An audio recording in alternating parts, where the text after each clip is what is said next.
बिस्मिल्लाहिर्रहमानिर्रहीम। धरती वाइस के दोस्तों अस्सलाम वालेकुम। मुअज़्ज़ज़ सामीन, 1955 में बहावलपुर में पैदा होने वाली गुलबहार बानो को कौन नहीं जानता। 1982 में रेडियो पाकिस्तान बहावलपुर से गुलकारी के कैरियर का आगाज़ किया। बाद अज़ां वो कराची मुंतकिल हो गईं, जहाँ इन्हें सही मानों में शोहरत मिली।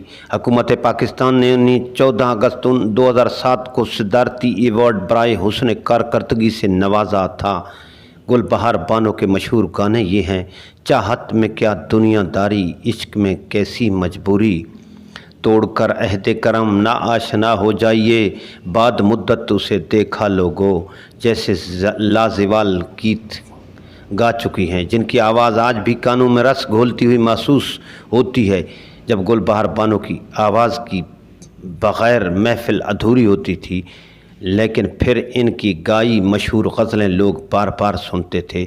अपने शौहर के साथ बहुत खुश थीं और उनसे बेपनाह मोहब्बत करती थी। इस दुनिया में वो इस रिश्ते को खुद से बहुत करीब मानती थीं, लेकिन 2009 में उनके शौहर दुनिया से रुखसत हो गए और गुलबहार बानो ने ख़ुद को एक कमरे में कैद कर लिया। गायकी की दुनिया को भूल गईं और अपने आप में मगन रहने लगीं।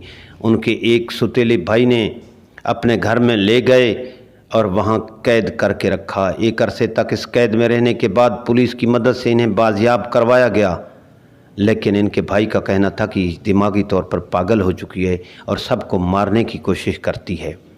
नाजरीन, इसलिए इन्हें बांधना और बंद करना ज़रूरी है। गुलबहार बानो ने कहा कि मुझे दूसरे भाई के घर भेज दें। यूँ वहाँ चली गईं, लेकिन कसम पुरसी की और मायूसी वहाँ भी उनकी मुंतज़िर रही। एक दौर में वो कराची की सड़कों पर अपने शौहर की यादों में भटकती थीं और दुनिया इस बात से अनजान थी कि ये पाकिस्तान की वो गुलकारा है जिसकी आवाज़ के सभी दीवाने थे और वो सदारती अवार्ड तक हासिल कर चुकी हैं।